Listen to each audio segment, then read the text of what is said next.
ressort de cette tournée une grande satisfaction de la part des autorités administratives parce que nous avons noté quand même que les centres sont prêts, tout le matériel nécessaire est déjà sur place. Les forces de défense et de sécurité qui doivent veiller au bon déroulement du scrutin sont également déjà sur place. Et nous avons même trouvé dans certains lieux de vote des membres de bureau qui se sont présentés pour procéder à la vérification du matériel et s'assurer que demain, aucun élément ne leur fera défaut pour que le scrutin puisse démarrer conformément aux dispositions du code électoral à 8h00.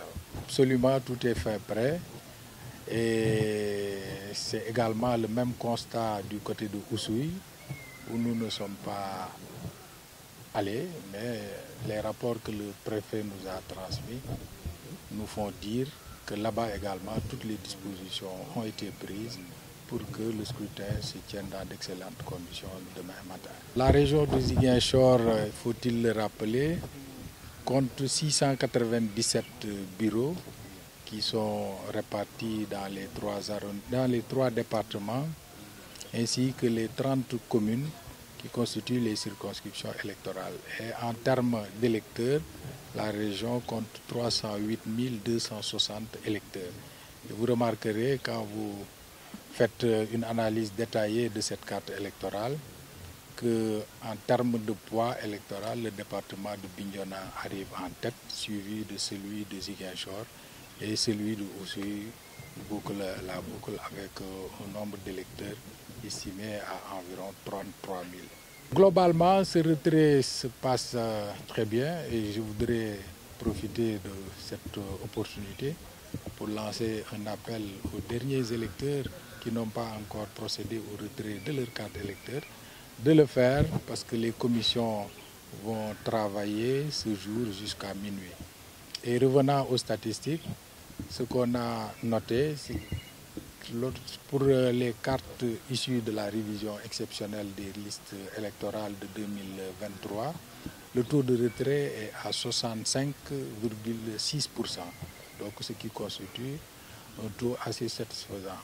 L'inquiétude, c'est au niveau des cartes issues des anciens stocks, et je rappelle que ces stocks remontent à 2017, ainsi que les révisions qui ont suivi. Pour cet ancien stock, les statistiques révèlent que nous sommes aux alentours de 8%. Donc peut-être que certains électeurs ont dû peut-être changer leur adresse électorale, ou bien même que parmi eux, il y a des personnes décédées qui n'ont pas pu être radiées des listes électorales. Mais globalement, ce qu'il faut retenir, c'est que nous avons, pour la révision exceptionnelle de 2023, un taux de retrait de 65,6%. L'objectif de l'administration, c'est de faire en sorte que chaque électeur qui le désire puisse aller voter en toute sérénité. C'est la raison pour laquelle cette administration a pris toutes les dispositions nécessaires en termes de mobilisation du matériel, en termes de mobilisation des forces de défense et de sécurité en fonction de leur zone de compétence, en termes de formation et en termes de sensibilisation. Mais pour que cet objectif soit atteint, il faut effectivement le concours et la collaboration des autres acteurs. Et parmi ceux-ci, il y a bien évidemment les contrôleurs de la Sénat qui doivent veiller au bon déroulement du scrutin. Et de ce point de vue, les autorités de la Sénat nous ont rassuré que toutes les dispositions seront prises.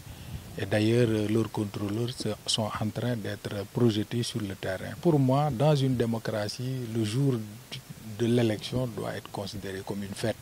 Parce que c'est ce jour où l'électeur a la possibilité, de façon légale et réelle, d'influer sur la marche de son pays. Par conséquent, nous devons le prendre comme tel. Bien évidemment, parmi ces acteurs, il y a les acteurs politiques et je pense que ces derniers sont assez responsables et inviteront leurs militants à faire preuve de sérénité pour que le scrutin se déroule dans d'excellentes conditions et que le vainqueur soit félicité pour que le lendemain nous puissions nous retrouver et continuer à œuvrer pour le développement de notre région, mais de façon plus générale de notre pays.